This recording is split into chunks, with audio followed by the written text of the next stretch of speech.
Say marker, hurry up tomorrow. Let's get right to it.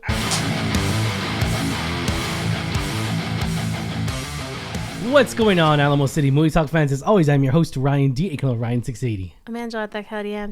This is Alamo City Movie Talk, guys. Thank you so much for making this a part of your day. You know what to do, guys. Like, share, and subscribe to us on our Alamo City Movie Talk page. And thank you for making us a part of your day. But let's get right to it. So, sorry, guys. We haven't had a chance to really post as many videos as I would want to. Mainly because we haven't really gotten too many press screenings here in San Antonio, which is a bit of a bummer. Yeah.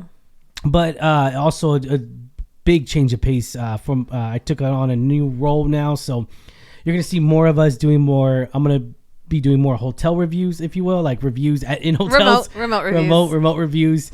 I'll be in and out, so you'll see different camera angles and everything. So stay tuned for that. And yeah, it's a bit of a bummer, it hasn't been that too many movie reviews. I think the last one good movie we saw recently was Thunderbolts.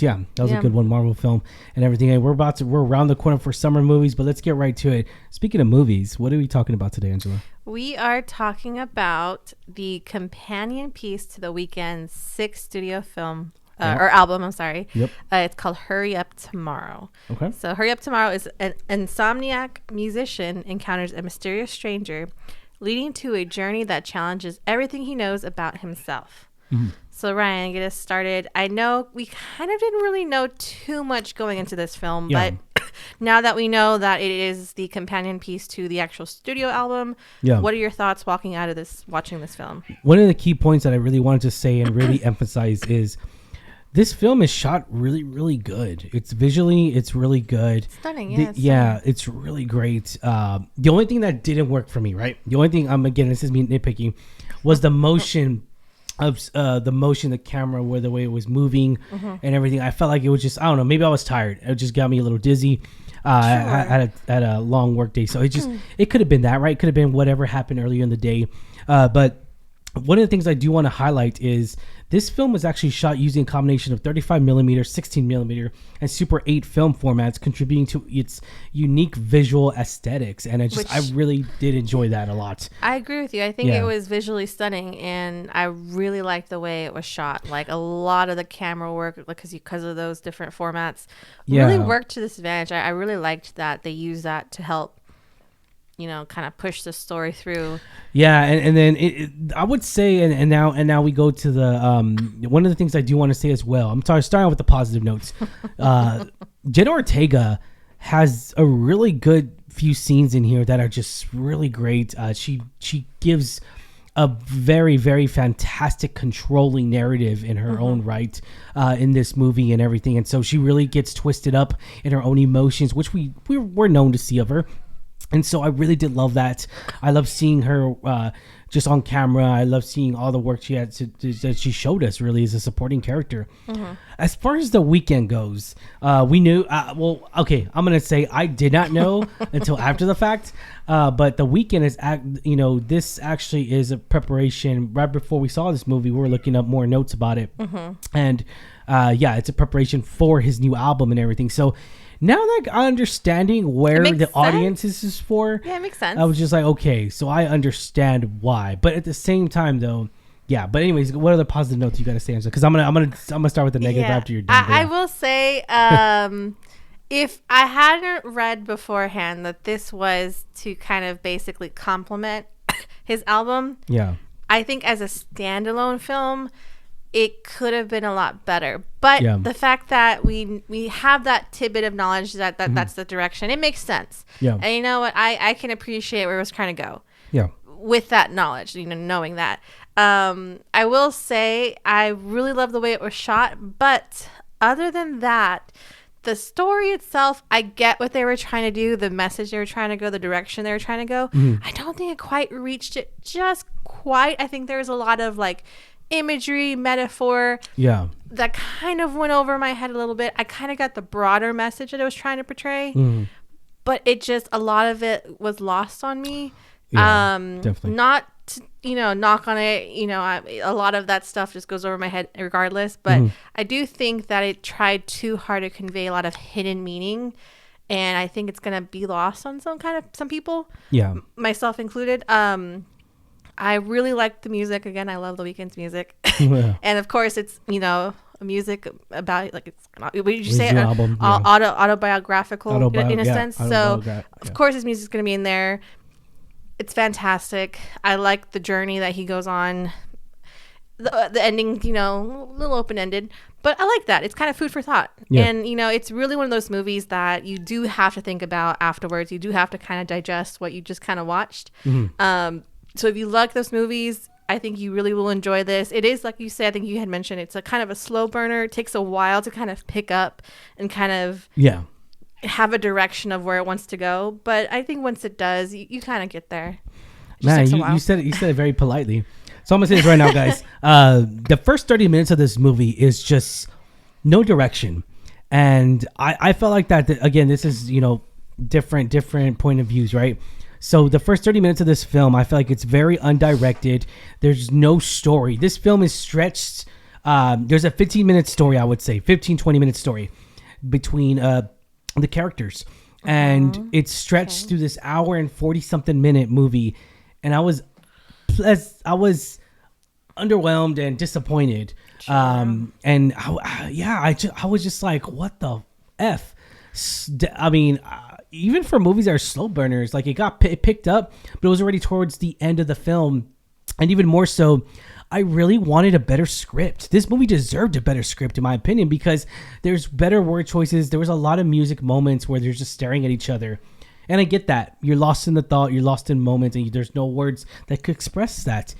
But then when it happens like every so often, it definitely, as a movie, it definitely could be very misconnection to your audience. And I just, again, though, but the reason for this movie, is maybe I'm not the audience. The audience is mainly because a lot of the scenes where they were staring at each other, they're playing the Weeknd music, the new album. So it's like, maybe I'm not the audience for this. Maybe this was mainly for the huge Weeknd fans of this. I will disagree with you. I think those moments that you're explaining, I think it's meant to convey, like, there's certain emotions, certain feelings and thoughts that just transcend words, like you say. Yeah, of course. So I think that was the point of some of those but it was a moments. Lot. It was a lot. That was my problem. But my problem isn't the scene, it was the quantity of the scene.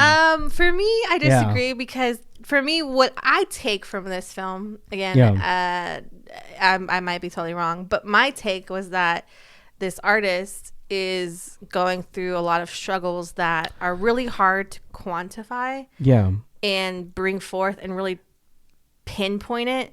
So a lot of those scenes that were like, like they're staring at each other and they're kind of understanding each other. There's sometimes some people who understand what you're going through and you don't have to speak it. And I get that. I completely understand that. But at the end, did he really solve anything? Like, inner demons. That's what I'm saying. So I do think the ending is open to interpretation. Because for me, I see the flame at the end as a sort of like cleansing rebirth. Maybe he does change and you say, solve it and be better. But we don't know. And I think that's what's great about that is it's very open-ended. But again, you could also interpret it as maybe he didn't change. Did he really? Yeah, I know. So it's really hard to tell. And I think that's the whole point. I appreciate, like I said, I appreciated the message. Yeah. I liked a lot of the camera work. Did I love this film? No, I didn't. Yeah. And I will reiterate, as a standalone psychological thriller, I don't think it holds up. Good. But knowing that it is accompanying companion piece to this album. Piece to his new album. Yeah. It's a movie dedicated directly towards his new album, which it makes you see it in a different light. Yeah, and I'm not dogging on it, but it's like it's an hour and 40 something minute music video in a sense, and it just, and for some it works. It does. For some it works, but again, that's why I'm saying maybe I'm not the audience for this.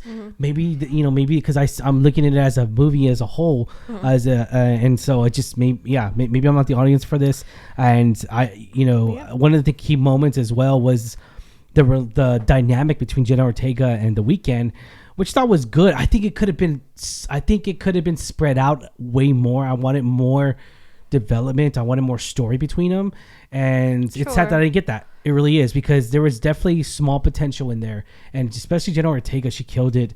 And I wanted to see more inner demons of her inner demons, of her character, and to explain it in a way, but to make it coexist as well with the Weeknd's inner demons. Again, they could be facing it together. That's what I'm saying. It's an open ended, so it's just get it. I get it. I took it as her character represented his inner demons. And then see, I agree. I see it as that way too, but I also see it as other. It's just, that's what I'm saying. It's open ended, and sometimes it works, but sometimes when it doesn't really solve anything, or maybe it does, and we don't know. It's confusing. So I feel like there's too many open endings and too many open alternative endings. Yeah, it's definitely open to interpretation of how you see not just the characters but the ending. Yeah. Really, I think it's up to each individual as they watch it and discover and relate to it. So again, I liked it a lot more than I thought I would. I didn't really know much about it going into it, except that it was the Weeknd, Jenna Ortega, and Barry. Yeah. Which we saw him too. It's been a while since we've seen him, but overall, I think I liked it. And I think you say there's a certain audience for this. And definitely. If you are a fan of his music, I feel like I wasn't. I think you might like this. So. All right, guys, rating 1 to 10 be the highest, Angela. What do you give this rating?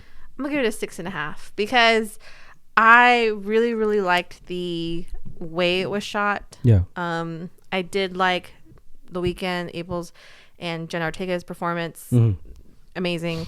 I do, like I said, I agree with you. I think the story wasn't quite there. Yeah. So, but I think it's a solid 6.5.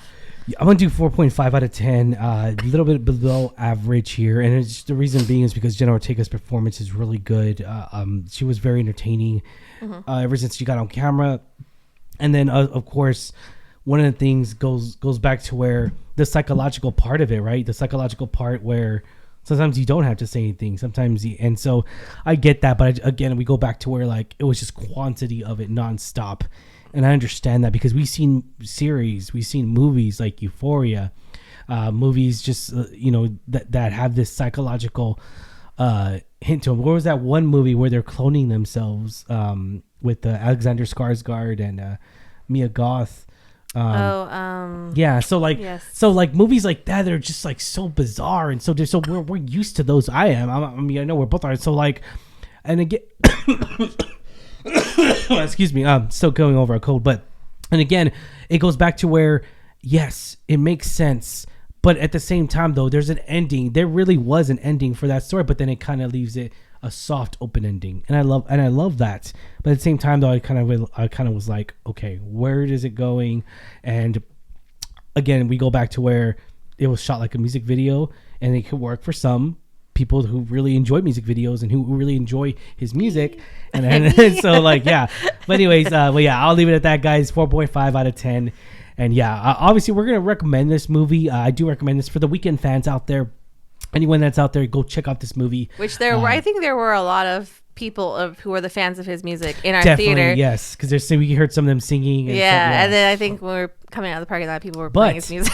But the normal audience, the normal moviegoers who go to the movies a lot, and I would say this is not a movie for you. That's my opinion. Unless you are a huge Weeknd fan. But if you were an average moviegoer and you go see movies just nonstop, and I just feel like it's not a movie. Definitely go in knowing that this is not like a typical movie. Yeah, because that might the budget for this film is $15 million. I don't think it's gonna get its money back. I really don't. I don't think so, because I didn't see really a lot of marketing for this. No, yeah, and so I think that's gonna hurt it in the long run.